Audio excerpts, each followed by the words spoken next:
Good morning, everyone. Welcome to Turfgrass Epistemology. I'm Travis Shaddix. I hope you're doing well. I understand there are several people who listen to the show while working, so that's nice. Maybe you're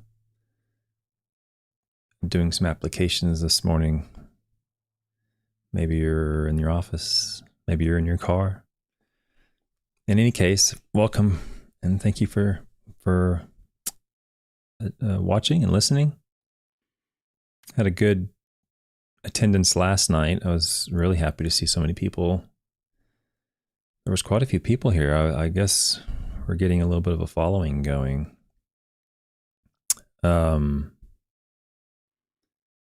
Yesterday's topic was about nitrogen leaching and fall applied fertility. And hopefully we provide a little bit of information that kind of helps justify the earlier applications of nitrogen rather than the later fall applications of nitrogen. No, I'm not going to tell on you, Dave, if you're listening and working. I think that's safe, as long as it's safe. What else is new? I think I told you I went to my son's math competition last night and realized how ignorant I am on math. Nothing new, but it's very difficult questions. I read the paper we're going to go over today. I read it this morning and I realized that I probably should have saved this paper for the topic of clipping management. There's a reason why I included it, because it talks about growth rate as we move into September and October. It talks about growth rates changing and stuff. But as I reread it this morning, I'm like, this probably would have been better for clipping management. So I might end up going back over this paper again whenever I get to the topic of clipping management, which right now has 4 papers in it. So this would be the 5th paper if I add this in there, which I probably will. So yeah, what was I going to say? There was something else. I can't remember now what it was. Anyway, thanks for coming. Thanks for listening. I hope this is closing out your week. We have one more day left, but on Friday, I won't be here, but on Friday, we're sort of closing things out. Let's get to the paper. Before I do, that's what I was going to talk about. I remember now. I was watching. You guys have to remind me to stop searching for stuff on YouTube. I don't really watch YouTube turfgrass stuff at all. I do watch YouTube, but it's in another area. I enjoy it for other topics. I don't really search turfgrass and stuff like that in there. But somehow, apparently, I got into like the algorithm. I don't know, the YouTube algorithm. And it's starting to show me like turfgrass videos and things, which is, depressing, actually. I watched a video yesterday of a guy who is basically telling everybody to do exactly the opposite of what we're talking about for the last 2 months. He's basically saying you probably shouldn't be applying soluble N. You should be applying natural organic nitrogen. And his soil temperatures were like 40 degrees, like extremely low. I don't know where he lives. I don't know where it is, but it must be Colorado or Utah or something. I don't know, but it was a current video. It had just been released.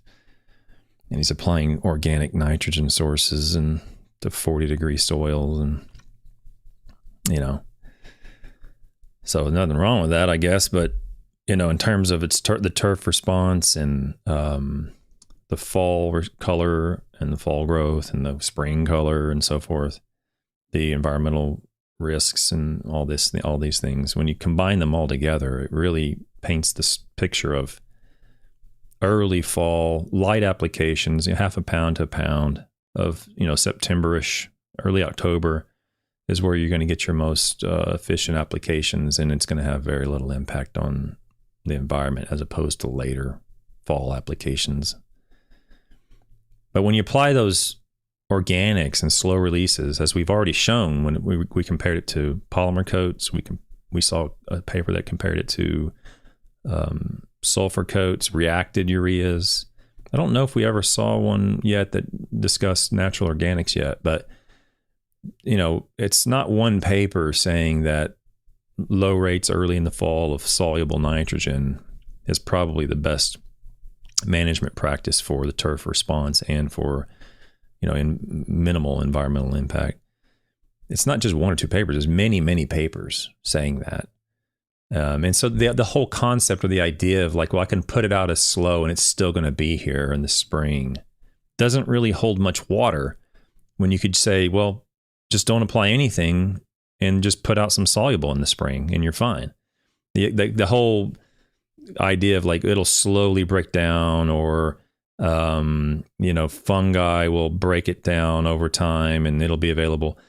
All that's mostly BS. I mean, the evidence that we've been showing clearly indicates that it's still too cold to really initiate any release from those slow release nitrogen sources throughout the winter.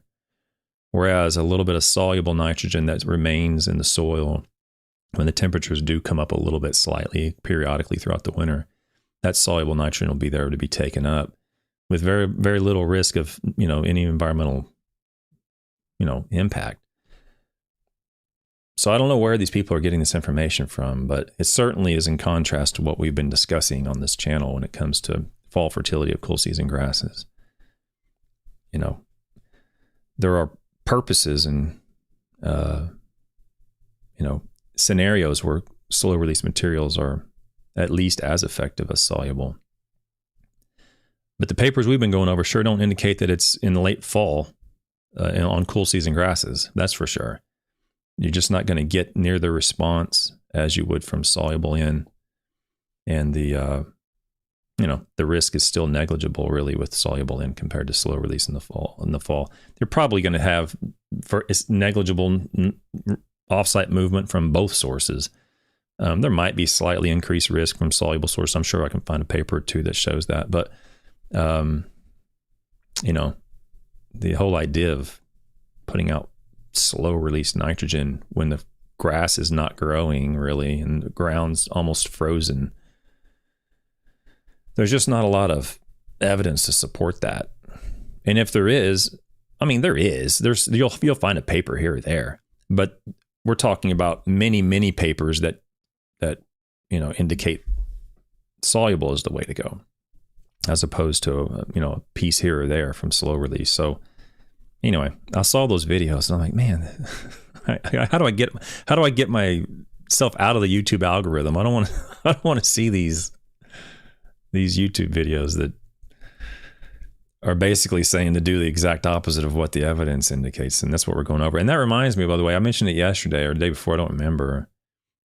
I don't intend or desire or want anybody to walk away from these shows that I'm doing in the channel and say, Travis Shattuck said this, so I'm doing this, or he said to do, that's not the intent at all. The intent is to equip you with the skills to find the information yourself, which obviously is what some people have been doing. I think it was Looney last night that mentioned he went and found the article and read it.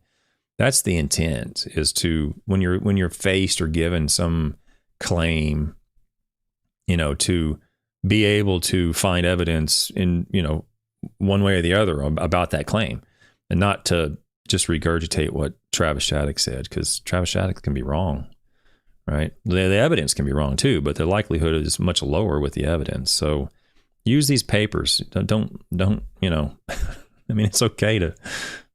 it's okay to talk about what I found when it's my research or whatever, I suppose. But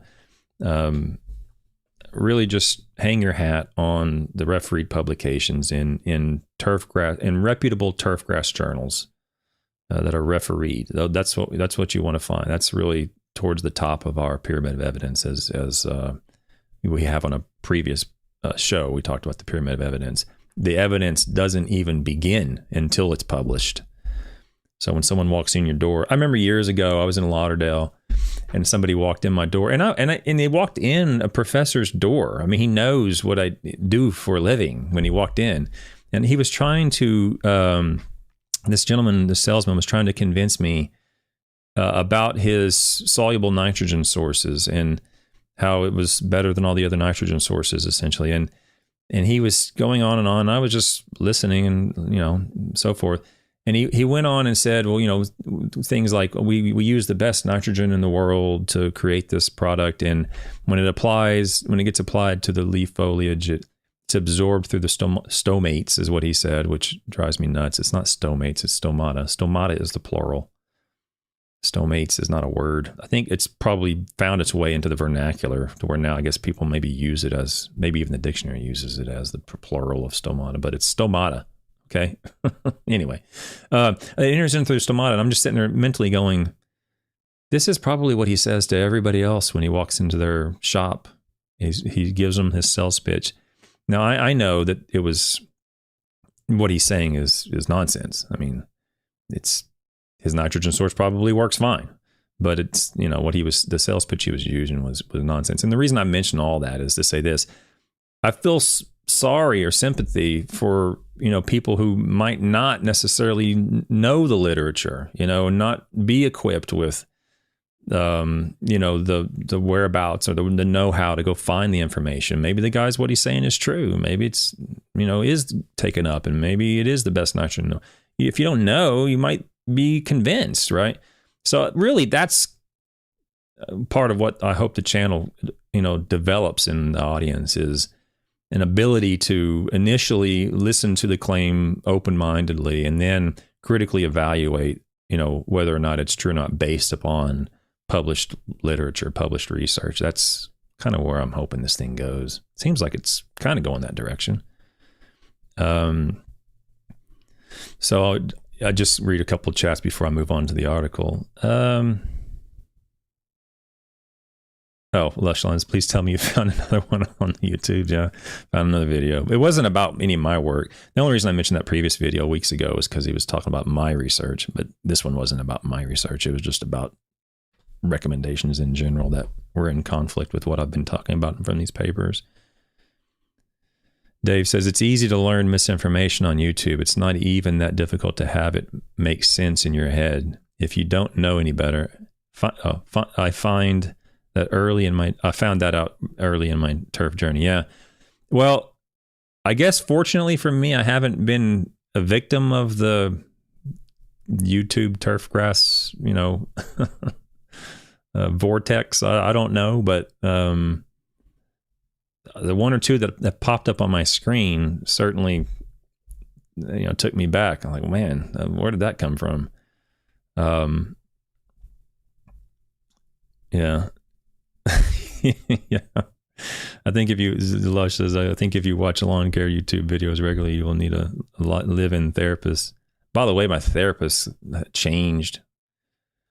She decided to go and work with more patients, not go and work. She ended up getting her complete license months and months ago, and then she decided to go. I think she's going to work specifically with OCD patients now. I think that's what, either OCD or ADHD. I can't remember. I apologize if she ever listens to this. I apologize. But so now I got to go find another therapist. And I'm like, Argh! Finally had one I was really connecting with, and she really helped me out a lot. There was a couple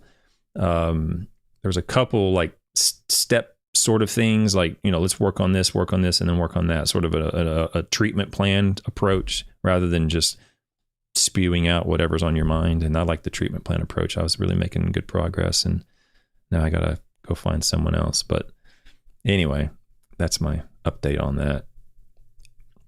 Having said that, I have another session today with the other therapist. So anyway, let's get into the paper today. Maybe at some point I'll end up having enough patience to watch some of these videos and go through them. But man, what I think about really is like, who's watching those videos? Like, I guess it's homeowners probably. I don't know who watches those videos, but imagine it's homeowners watching them and then following their recommendations. And I mean, I don't know. I haven't watched them all. I imagine there's some recommendations that are sound, but the one or two that have popped up, I think the algorithm has pulled like what my channel does or something and is spitting out videos that are in line with it or something. Like, I don't know. But so far they're not, I mean, they're in line with the topic, but the information that's being presented by those other YouTubers is not entirely accurate. So I don't know. We'll see where it goes. Let's get into the article here. The article today is comparing cultivars of 3 cool season turf grasses for nitrogen recovery in clippings. It was published in Hort Science in 2006. So this is an open access journal. You can go download it for free. Go to ashs.org, American Society of Horticultural Sciences.org. This was published by Haibo Liu and Richard Hull. Haibo has been at, I assume he's still at Clemson. He's been at Clemson for ages now. And he publishes quite a bit. He's a good researcher. And then Dr. Hull has been at Rhode Island. I don't even know how many decades Richard's been at Rhode Island, but he's put out a tremendous amount of very high quality professors, students who end up becoming professors, and those professors put out students and they become professors. So these are 2 good authors. Like I said earlier, I kind of wish I would have waited on this to discuss it during the clipping topic that I'm going to talk about at some point in the future, but we'll get into it. It's a good paper. I'll probably end up going over it again. As if you're new to the channel, I've widened out several areas. This is just to keep me on track. If you want the whole article and read the whole thing, you can go and download it for free. Make sure we're on the page here. Okay. The introduction. Clippings contribute substantially to annual nitrogen budgets of turf soil ecosystems, and this must be factored into any turfgrass management strategy designed to increase in-use efficiency and minimize end losses to surface and groundwaters. So this is towards the end of the introduction. And when he says clippings contribute substantially to annual end budgets, this is true. And as I mentioned last night on yesterday's show, is that that's already been factored in if you're following the nitrogen rate recommendations as they've been conducted on similar soils. So for example, I'll just use Florida, that's the one I'm most familiar with. In Florida, generally we'll do 3 rate studies. We'll do one in the Northwest Panhandle, they will do one in the Northwest Panhandle, one in North Central Florida, and then one in South Florida, because those are where the 3 turfgrass research centers are, and those are 3 distinctly different ecosystems and different soil systems. And so what rate might occur in, say, the Northwest Panhandle might be very different than in Fort Lauderdale, because of the not only different temperatures, but different soils. This Fort Lauderdale soil, believe it or not, is very organic. It has a lot of organic material in it. And so it's mineralizing a lot more nitrogen than the soil, say, in North Central Florida, where it's very, very deep into soils in North Central Florida. So when we have a rate recommendation, let's say we recommend 1 to 5 pounds in, or whatever the number, 1 to 4 pounds in. That was done on a calibration study that included the nitrogen being mineralized on that turf at that time, right? It's when the rate has been recommended and you use that rate on a soil that is not similar to where the calibration was conducted, is when you have to figure out somehow to add in the nitrogen budget or remove the nitrogen budget based upon where the calibration was done relative to your area. So when he says this, it's absolutely true. But if you're in this particular case, they were in Rhode Island. So if you're in a similar soil in Rhode Island or Connecticut or New Hampshire or wherever it is, wherever you're at, and it has a similar soil, a similar organic material, similar mineralization rates, then you don't really need to factor it in because it's been factored in already from the calibration study. But if they did a study where there's been a lot of nitrogen mineralizing during the calibration, and then you go and use those same rates on a soil where there's not a lot of organic matter being mineralized, then you might not be applying enough, and I guess you'd be applying too much, actually, or one way or the other. You'll be applying too much or not enough based upon the difference in the natural amount of nitrogen that's being mineralized in the soil, okay? Yeah, so just keep that in mind, is that there is a significant benefit or addition of nitrogen in many situations from the existing organic matter.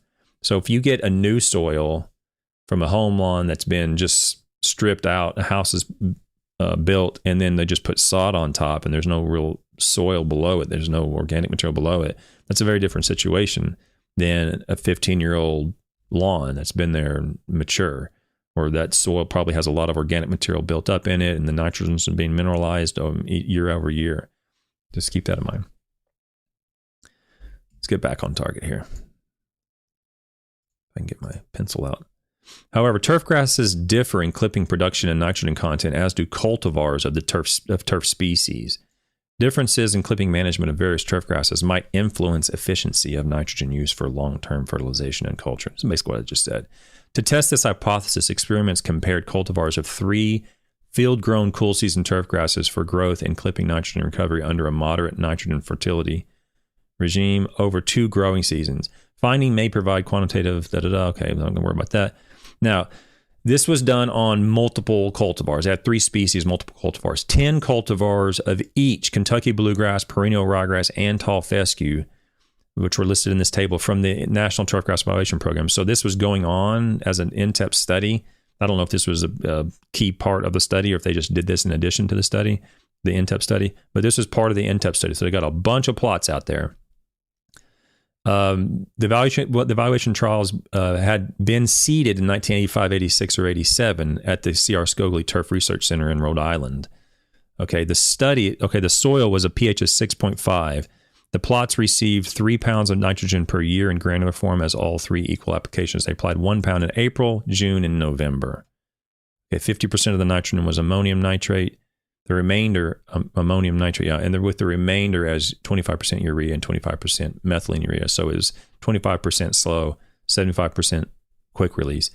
Experiments were conducted on the mature turf during 2 growing seasons in 1990-91. So the turf was seeded 5 years prior. And then they were probably doing in-depth studies, and maybe it kept going, or maybe it ended. Who knows what was going on? And they started this study. So it's 5 or 6 years mature. So this is clearly a mature turf grass sward at this point when they started this study. They were mowed twice a week, and the clippings were returned except when clippings were collected. Okay. Now we're going to get right into the results because, he does. He gets right into the results, and I'll go down there and read this, but I'm just going to go through the tables because hopefully you can see the numbers. If you can't, then I'll do my best and work our way through here. So table 1 is the monthly. This is all the cultivars within a species pulled together.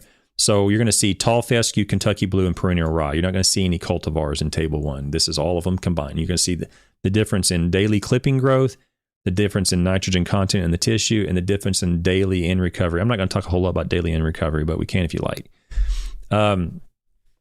So when we look, and you're going to see May, June, July, August, September, and October for each of these variables and the annual average. Okay. Actually, I think that's the 2-year average. Yeah, so this will be the total average. So these are probably monthly averages of the 2 years, and then this is the total study average. And we see tall fescue, when it comes to the daily clipping growth, had the greatest growth on average, followed by Kentucky bluegrass, and then perennial ryegrass was the least. Now, if you're familiar with these 3 turf grasses, you might go, oh man, perennial ryegrass tends to require mowing more frequently than Kentucky blue or tall fescue. You might be in a situation where that's true. But this is total growth. So it's not just the height of the growth, where perennial ryegrass tends to grow upright quite rapidly. It's also the density and the thickness of the actual leaf blades itself, right? So we're cutting it off and we're collecting all the tissue. So while perennial ryegrass might grow straight up, it's relatively thin compared to some of these other turf grasses sometimes in some locations. Okay, nitrogen content. So I'm going to show the cultivar changes in the next table or the next couple tables, but in this particular table, I want to make sure we see the overall, that Kentucky bluegrass it contained or had a greater amount of nitrogen in the tissue than the other 2 species. Now, this biologically, there's probably not a whole lot of difference between 4.3 and 4.2, but that's I'm sorry, when I say that, I mean percentages. This is in milligrams per gram, but this is 4.3% and 4.2% in these 2 turf grasses. And then tall fescue had the lowest concentration of nitrogen in the tissue at 3.7%, averaged across all the entire study. Okay. But what I want to point out is that you're going to see pretty much, it looks like every species for the most part. Yeah, for the most part, every species has a similar trend in the growth rate and the nitrogen content.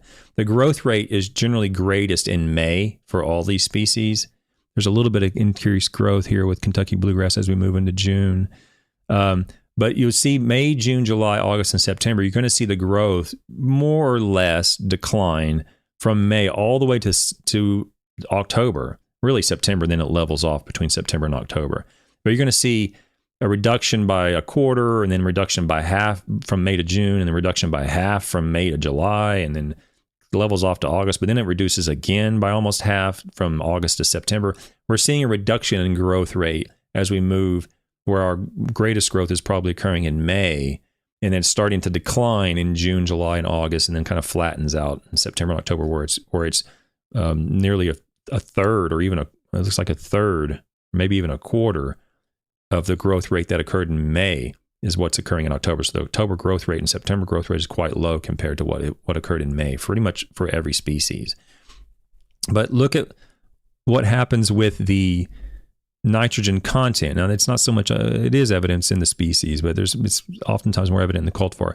You're going to see the concentration in the tissue generally go up. We start at 3.6 in May, then it goes to 3.1. But then it goes to 3.5, 4.3, 3.8, 3.9. So we're generally seeing a little bit of an increase in the nitrogen tissue from tall fescue. We're also going to see an increase from the other ones, where we start at 4.1 in May, it goes up to 4.5 in July, 4.9% in August, 4.5 in September, and it stays in the mid to high fours the remainder of the time. And the same thing holds true for perennial ryegrass, 3.8 in May, 3.5 in June, then it goes up into the fours and almost at 5% by August. Okay, so as the growth rate tends to slow down, we're seeing a relationship between that occurring and the concentration of nitrogen increasing in the turf tissue. Okay, we've talked about that a little bit in the past, where oftentimes there's a misconception at the end user, or the stakeholders end, where there's a misconception that the nitrogen, we just applied nitrogen and it's the summertime and you're going to see nitrogen go up in the leaf tissue. But in cases where the growth rate is slowed in June, July, and August, as opposed to rapid growth, in cases where it's slowed, sometimes you'll see the concentration go up. Okay. So that occasionally will happen, and at least it's happening here with cool season grasses. Strangely enough, you'll see the opposite sometimes in warm season grasses, where the grass, when it's really growing fast in June, July, and August, you'll also see the concentration go down sometimes in those tissues because of diluting factor. So the whole point of me going over this is there's a secondary point, but it's to show the growth rate changes as the months change. And so what was occurring in May is only occurring at a fraction of the same magnitude in fall. So we cut it off in October. We cut it off after October. We don't see November and December growth rate. I can only speculate what would have happened, but I imagine it wouldn't go up. You're going to start ending up with freezing temperatures in November and December, which is maybe why they stopped it in October. Maybe the grass wasn't growing at all and they just didn't have any yield. I don't know. But September and October, there's still some growth rate. And I guess that's why I wanted to talk about, is that you're still having some growth in September and October. And I wish they would have shown November and December, but they didn't. And like I said, maybe they just didn't have any growth. But there's really not a lot of point in applying nitrogen when there's no point really in applying nitrogen when the grass isn't growing. If there's zero chance of the turf grass being able to take up some of that nitrogen, i.e. when the soil is frozen or the turf grass is completely dormant, then applying nitrogen in that time, whether it's slow or soluble, makes little sense. Okay. And here's some evidence to show the turf grass is slowing down as we move into the fall months. And like I said, I would speculate that November and December would be almost zero here. And we have, like I mentioned at the beginning, a YouTuber on cool season grasses saying you should be applying, slow release nitrogen in November and so forth. And it's like, what? the grass probably isn't even growing then. Why would you be doing that? You know, there's not a lot of support for that recommendation. Let's go to the daily clipping growth by growth rate. So the yield within each species. So now we're looking at all the cultivars. So now you can see the cultivars. Maybe you're familiar with some of these cultivars. Obviously, Kentucky 31, Rebel 2 is probably quite familiar with some of Falcons, probably a familiar name to many of you if you've used these. The Kentucky bluegrasses. I mean, you know, I'm not a Kentucky bluegrass person, even though I'm in Kentucky. I don't deal with a lot of Kentucky bluegrasses, but you can see sort of where you're at if you have any of these cultivars or you're familiar with them. And it's the same exact table, it's just broken out by cultivar: May, June, July, August, September, and October, and growth rates. And you'll see that the growth rate is very different based upon the cultivar. So within a species, Kentucky bluegrass can range from 3.2 grams per meter square per day down to less than 2, so basically 2. So you can have 2/3 of the growth rate that you would expect from Kentucky blue just if you have Blacksburg Kentucky blue relative to Ken blue Kentucky blue. So the cultivar makes a huge difference in terms of how much you can expect it to grow. Same thing with perennial ryegrass. You see a reduction of, you know, again, 2/3 of the growth rate. And then in tall fescue, you're going to see 3.2 grams per meter square per day, basically the same as Kentucky bluegrass. You're going to see tall fescues have a very similar. It goes from 3.2 to 1.9. Okay. So within a cultivar or within a species, we can't just always say, well, you have Kentucky bluegrass, so this is what you should be doing. And this is what you should expect with dry clipping yield. All right.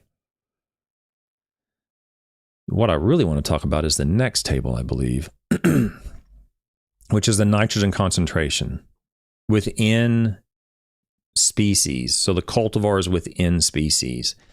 The range for the Kentucky bluegrass on average range from 4.5 to 4.2, and there was a difference between these two high and low values. There was no difference in the perennial ryegrasses, even though it ranged from 4.4 to 4.1. And then the tall fescues range from 3.9 to 3.3 on average through the whole study. And you can see, just like the species table, that the concentration of nitrogen changes with each month.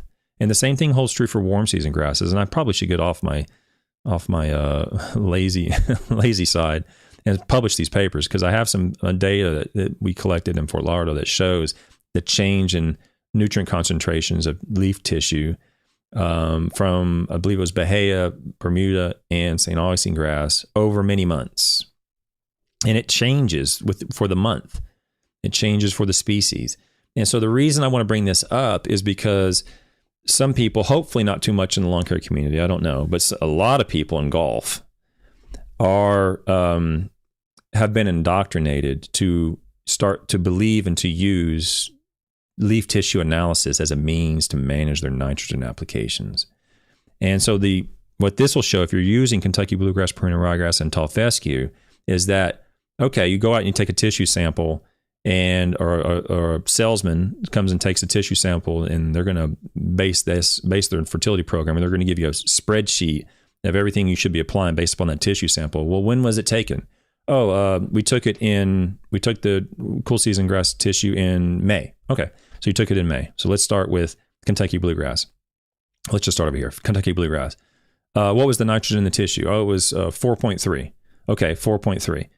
Well, if you have Bristol, it should be 4.5.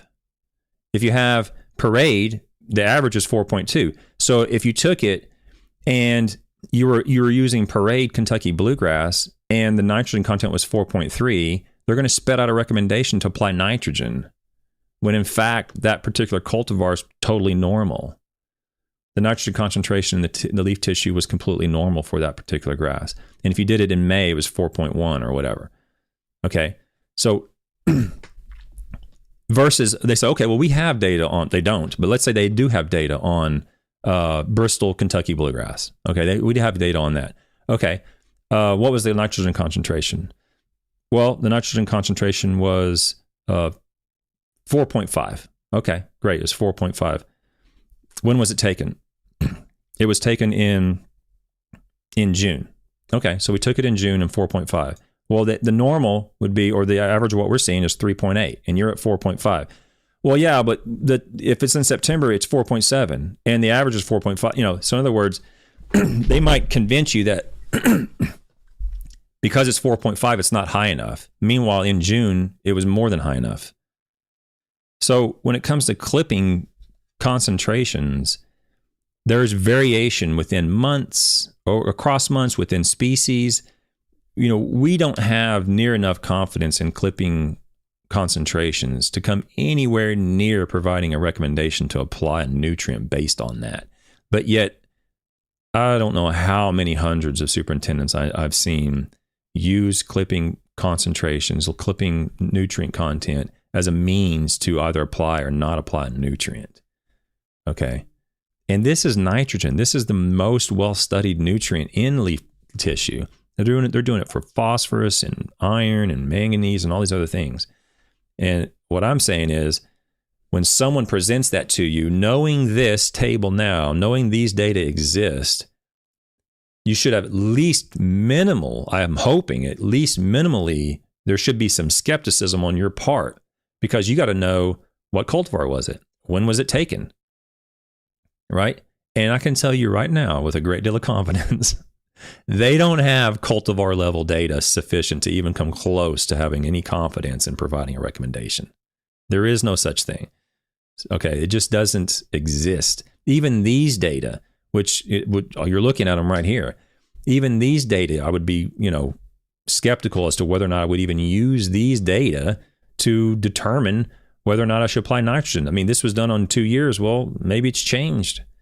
Maybe the conditions are changed for the next year, for your year. Maybe the correlation between what's in the tissue and turf quality has changed and it's different. I'm just saying that I don't have hardly any confidence in using a tissue analysis to apply or not apply a nutrient under normal conditions, based upon whether or not it should result in an anticipated outcome in terms of quality. Now, I do have some confidence whenever we're checking off boxes as to what potentially could be causing issues for certain things like diseases in certain locations.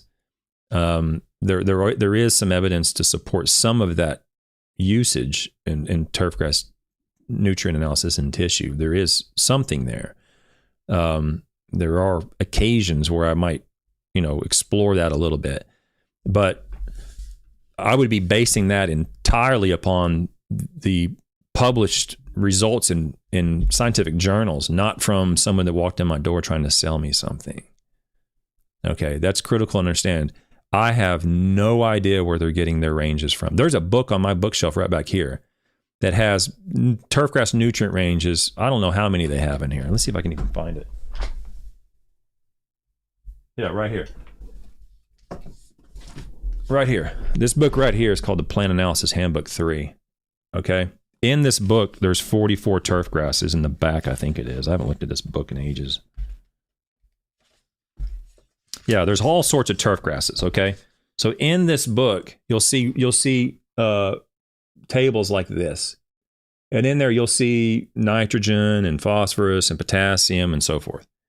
Okay, and you'll go, well, hey, well, this book has some data in it. Why can't we just use this? It has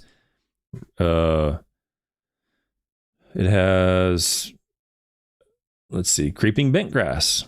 It has from field test plots. It has creeping bentgrass from golf course greens. It has pencross creeping bentgrass from field. It has all, this seems pretty specific enough, right? But at the beginning of this book, the most important line in this entire book is at the front of the book. And I'll have to read it to you if I can find it. It might take me a minute. It's important. Let me see if I can find it here. Like I said, I haven't opened this book up in probably 4 or 5 years. Let me see if I can find this thing here. Oh, here we go.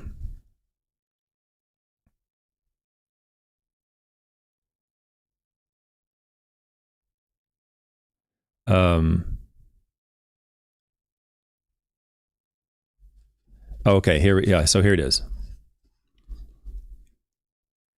So there's two different types in this book. There's two different types of values presented and noted for each nutrient entry. One is the sufficiency value. So in this book, each entry will have like whether or not it was a survey range or a sufficiency value. Nutrient element concentrations for sufficiency values are nutrient element concentrations for plants where deficiencies, sufficiencies, and toxicity levels have been established over a broad range of growing conditions. Perfect. Sounds good. Survey values. Nutrient element concentrations that have not been clearly identified as being either at deficient or toxic levels, covering a broad range of growing conditions. However, in the author's opinion, survey values approximate critical values. So basically what it's, and in here, of the 44 turf grasses, I think 40 have survey ranges. And what it's basically saying is 40 of those turf grasses, we don't have sufficiency ranges. It's just sort of a general survey of what it probably is. So even in this book, if that's something they're using as a means to interpret tissue nutrient concentrations, the book itself says it's just a survey value. We don't really know. It wasn't actually a sufficiency range that they did because it doesn't exist or whatever the case might be. So I'm saying all that to say this is that if it's published in the literature and you have very similar conditions, then I would have a little bit of confidence in that. But I know of exactly 0 salesmen that walk in with published literature and say, your turfgrass tissue in this month on this cultivar should be this, and you're much lower than this. Therefore, you should consider applying it. That actually might be good evidence if they walked in and did that, but they don't. Okay, so when they don't, that's what you should be thinking. Is there published evidence to support this on my specific turfgrass during this particular time of year? Because the concentration could be completely normal, and their tissue analysis says it's low. Well, that's that's what's referred to probably as a charlatan. They don't care if the turfgrass is actually low, and they want to sell you something. So, what I want to do is hopefully implant something into your consciousness that is a level of skepticism about this stuff. Well, how would I even go find this out? I mean, I understand what you're saying, Dr. Shaddix. Maybe I should be skeptical of some. This is how you go find it out. This is what we're showing. These data exist. Okay, in some cases they exist. Again, it would have to be more specific to your location to use this table for everything in here. But if you're in that general area of the United States, these would I would rely upon these data far more than what I would rely on someone walking in the door and handing me a pamphlet. So Gray Fox says, would the same be true in ag? The difference between the recommendations from someone walking in your door and the recommendations or the results in a published literature is the same. I wouldn't have hardly any confidence on someone walking in my door trying to sell me something saying that my nutrient levels are low in my tissue. I would have basically 0 confidence in that. But in ag, they have a lot more data and results in the published literature than we do. For example, they'll have corn leaf concentrations of manganese at like silk stage and harvest stage, and they have all the different stages of corn growth, and they've gone out and they've done that work, so they know, give or take, that the leaf tissue analysis should be around this to maximize your yield at this stage in growth, right? Well, we don't have stages in growth in turfgrass in the same fashion as they do in corn, right? So, but in ag, I would have far more confidence that the published literature is more useful for them than for us, just because they have more of it and they've gone out and they've done that work more frequently than we have. Okay. Let me continue. Like I said, I probably should have included this paper as a paper in the clipping topic. Let's get into the discussion, I suppose. Results show N recovered in clippings was not only derived from current fertilizer applications, which was not only derived from current fertilizer application, which is not unusual. In other words, they applied nitrogen and they measured it in clippings, but they ended up pulling out more nitrogen than they applied. Okay, these studies, they have a variety of studies. These studies noted current season nitrogen applications contribute only 34 to 47% of total N recovered in clippings. Okay.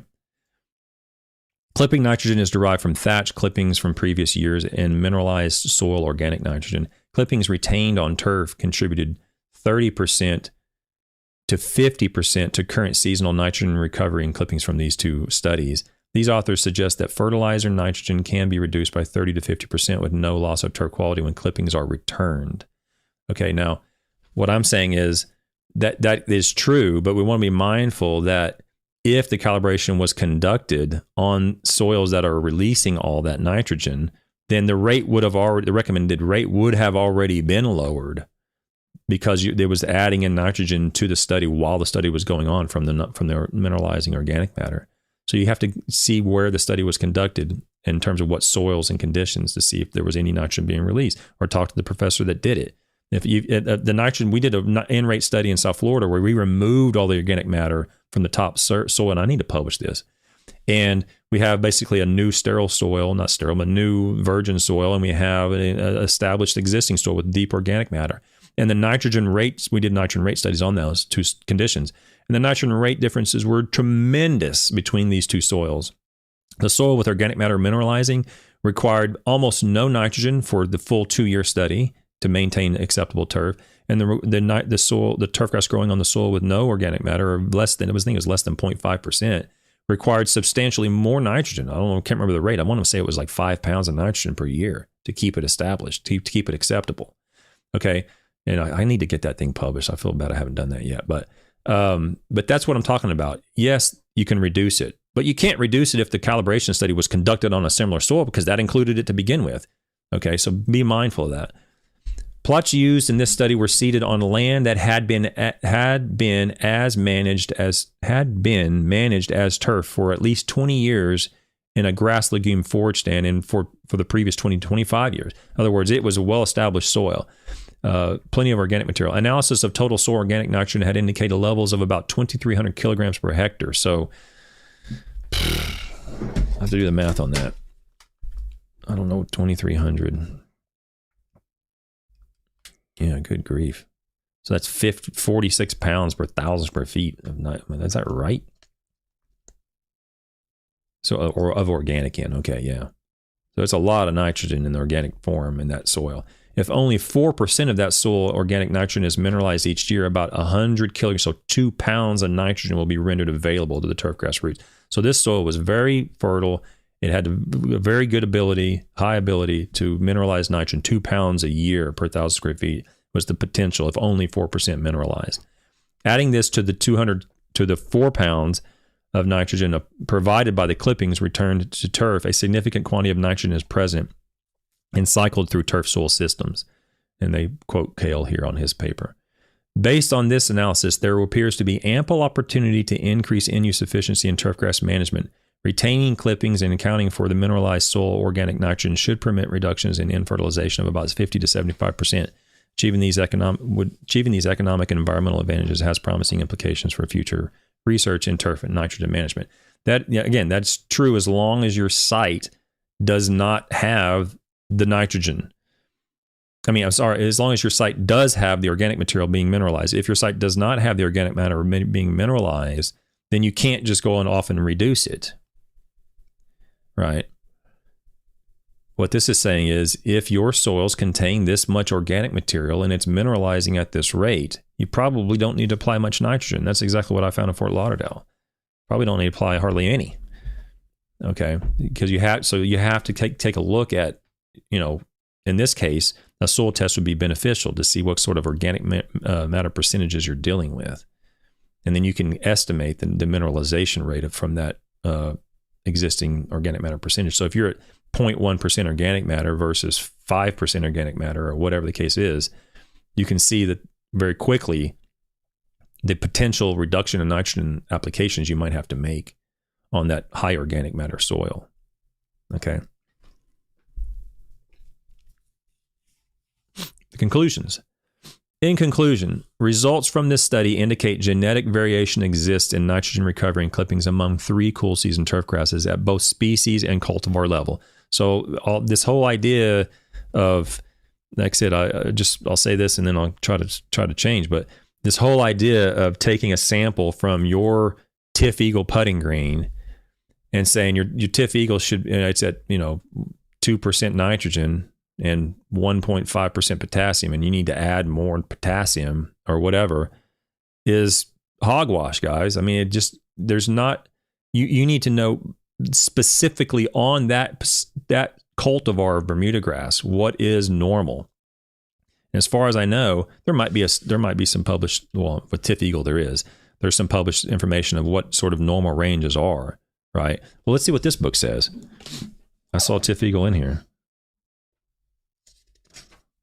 So Tiff Eagle, yeah, here it is, Tiff Eagle. And again, it says survey range, right? So they don't actually have the critical range. It says the nitrogen should be from 2.0 to 3.3%.